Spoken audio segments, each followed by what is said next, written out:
Commerce Secretary under fire. Secretary Lutnick remains a very important member of President Trump's team. After recent discovery relating to the Epstein files. Reaching destination. It shows that this is what people really want. A religious walk ends at the nation's capital. We're live. And safe and sound. I just hope that there's no repeat. A scary incident for a marine animal in its unusual habitat. These stories and more coming up on Newsbreak. Hello, South Florida. I'm Adrian Diaz-Alejo. And I'm Jose Carlos Rodriguez. Today is Wednesday, February 11th, 2026.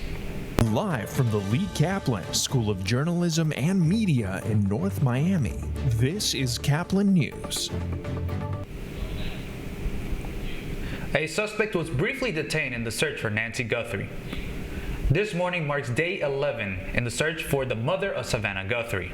As the FBI continues their investigation, they have also released new images and video. The doorbell camera shows a masked individual approaching the 84-year-old's front door. The individual is armed and carrying a backpack as he tapers with the camera. Last night, a man was detained but released when discovered that he had no connection to the kidnapping.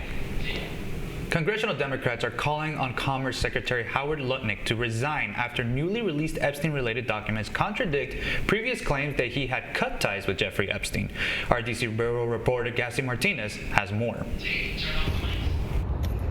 Lutnick said in a 2005 interview that he parted ways with Epstein, calling him a despicable person, even though they've known each other for years and were even neighbors.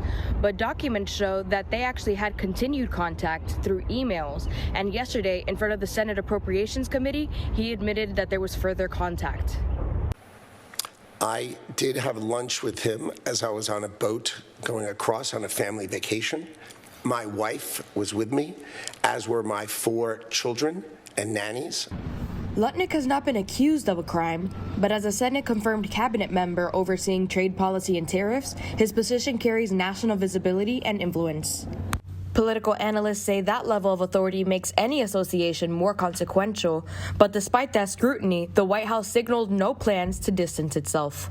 Secretary Lutnick remains a very important member of President Trump's team, and the president fully supports the secretary.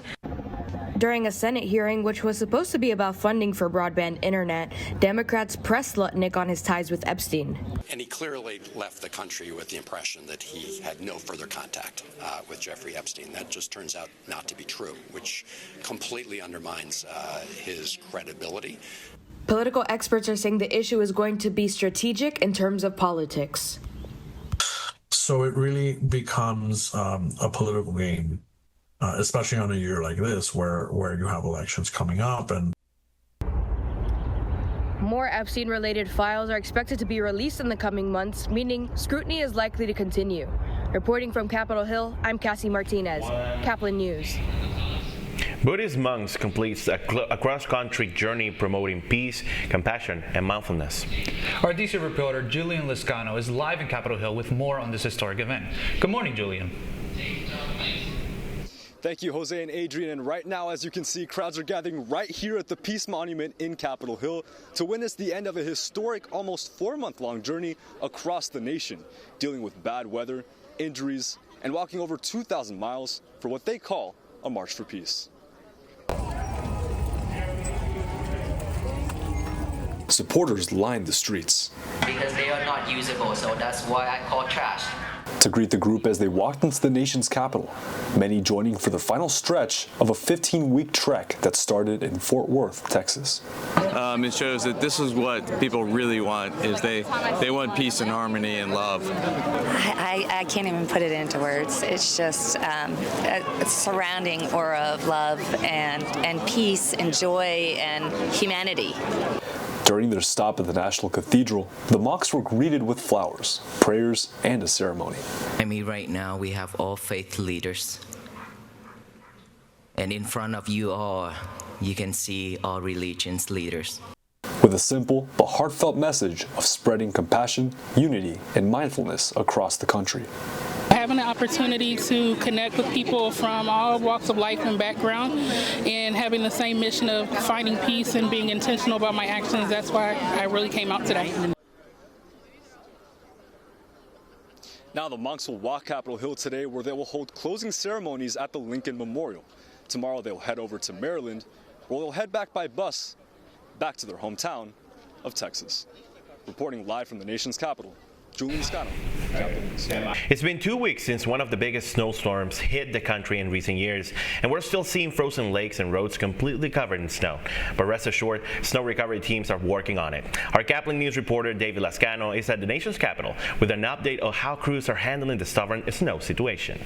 You might think I'm standing on top of a little snowbank, but let's do a zoom out so you can see this humongous wall of snow that's been shoveled in front of the Capitol from all the snow that were on the roads and the sidewalks. Now, to see how all this snow ended up here, let's meet up with Princess Cat, a saw truck driver who's been here since day one after the snowstorm. Oh, I work around the clock still. And nearly 2 weeks later, she still needs to put my driving gloves on and get behind the wheel. But today, she's taking us along for an update on conditions and cleanup. I want to see black pavement. That's why she goes out at night, watching flurries along the streets, making sure they don't create any problems. Flurries, we all wondering what is this going to do.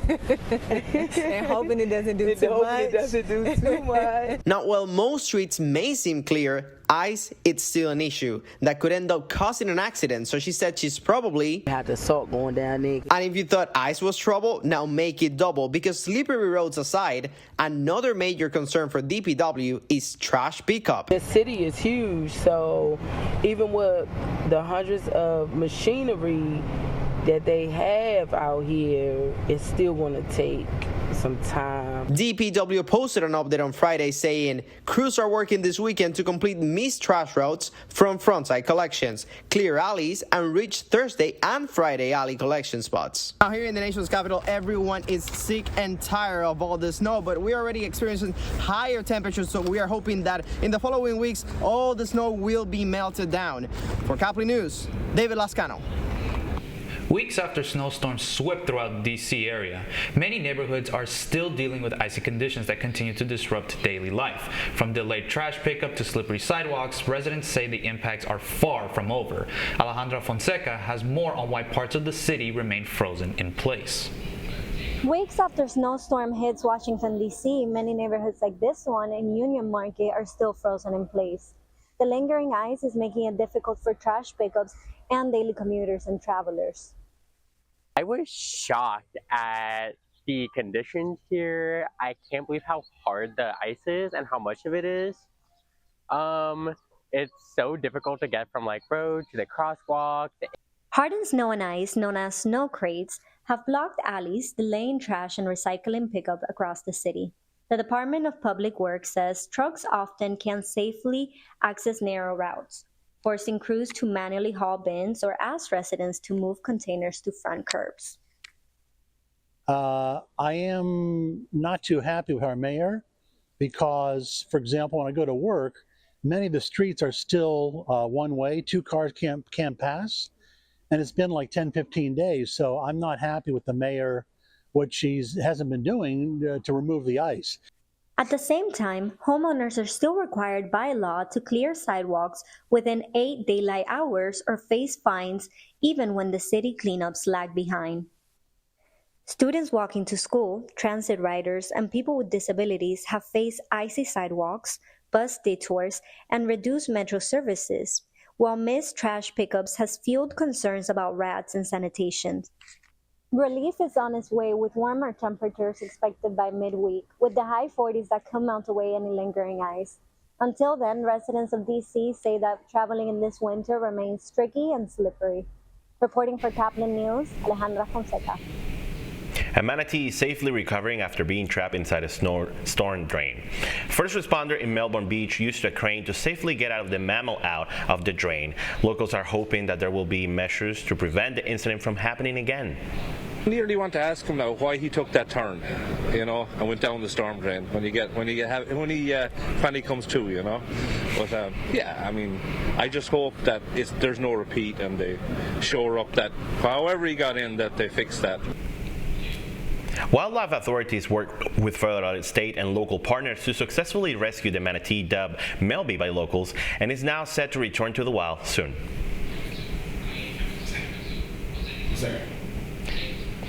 The end of an era for NBA legend LeBron James, Jose. The GOAT! That's still ahead, and so is the story. Feeling her heartbeat, it was surreal. A daring rescue from a Good Samaritan from Fort Pierce. Newsbreak will be back in 2 minutes.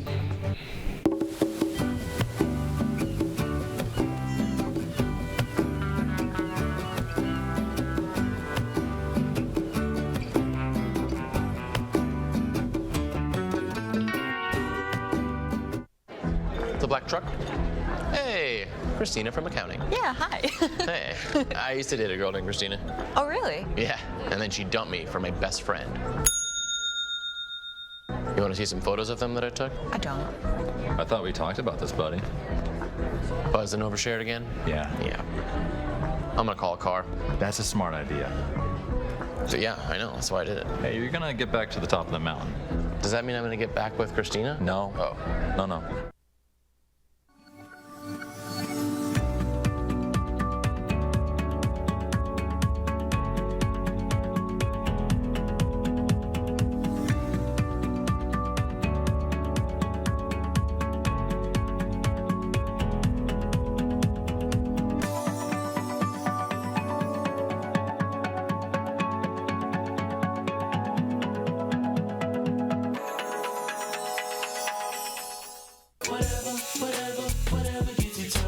There are a lot of ways to reach out to a friend about their mental health.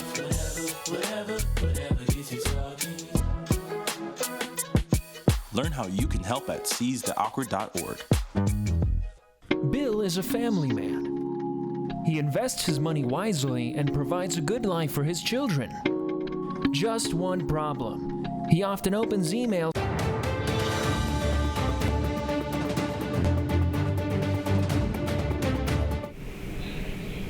A South Florida mother and her newborn baby are alive today thanks to a Good Samaritan.